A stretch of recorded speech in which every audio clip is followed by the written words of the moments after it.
Suatu malam, keheningan dari kamar 7 benar-benar mutlak. Saya tidak tahan lagi. Saya mengetuk, tidak ada jawaban. Pintunya tidak terkunci. Di dalamnya, kamar itu kosong. Tidak ada perabot, hanya debu dan kerusakan. Tidak ada yang tinggal di sana untuk waktu yang lama.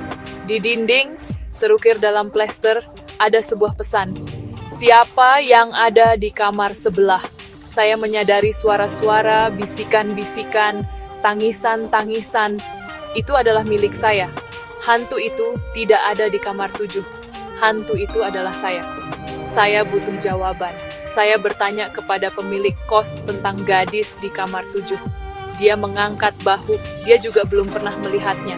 Tapi sewanya selalu dibayar. Saya mengawasi pintunya selama berjam-jam. Itu tidak pernah terbuka. Tidak ada yang datang atau pergi. Suara-suara itu bertambah, tangisan pelan, isakan pelan, benturan di dinding. Suatu malam bisikan itu jelas. Nama saya, Ardi. Saya belum pernah bertemu dengannya, belum pernah berbicara dengannya.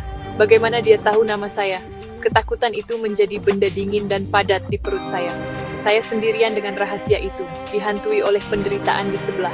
Misteri itu menghabiskan saya. Lalu, larut malam suara-suara mulai terdengar goresan pelan dari dinding yang saya bagi dengan kamar 7. Setiap malam, sekitar pukul 1, itu dimulai. Gores, gores, gores. Saya mencoba mengabaikannya, tapi suara itu merayap masuk, membuat saya merinding. Suatu malam, sebuah bisikan bergabung dengan goresan. Suara wanita nyaris tidak terdengar, penuh kesedihan.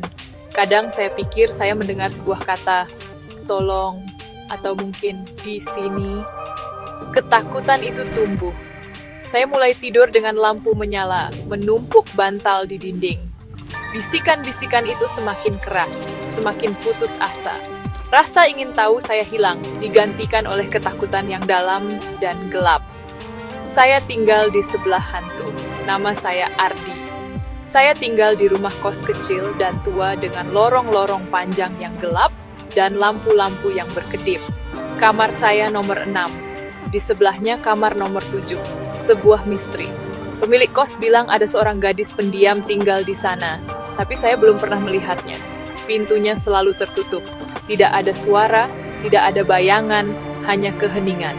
Penghuni lain datang dan pergi, tapi kamar 7 seperti lubang hitam. Saya jadi terobsesi, berhenti di depan pintunya, mendengarkan tanda-tanda kehidupan. Tapi hanya ada keheningan yang berat dan meresahkan. Rasanya seperti kamar itu sedang menunggu sesuatu atau seseorang. Tiba-tiba, di tengah keheningan, aku mendengar suara langkah kaki pelan dari kamar 7. Jantungku berdegup kencang, napasku tertahan. Siapa yang berjalan di sana malam-malam begini? Dengan gemetar, aku berjongkok dan mengintip di bawah pintu kamar 7. Di balik celah, aku melihat bayangan bergerak perlahan, seperti ada seseorang yang menatap balik ke arahku. Tiba-tiba, gagang pintu kamar 7 berputar sendiri. Aku membeku, tidak mampu bergerak, hanya bisa menatap dengan ketakutan. Sampai hari ini, aku masih mendengar suara-suara itu setiap malam. Menurut kalian, apa yang sebenarnya terjadi di kamar 7? Tulis pendapat kalian di kolom komentar, dan jangan lupa subscribe untuk cerita horor berikutnya.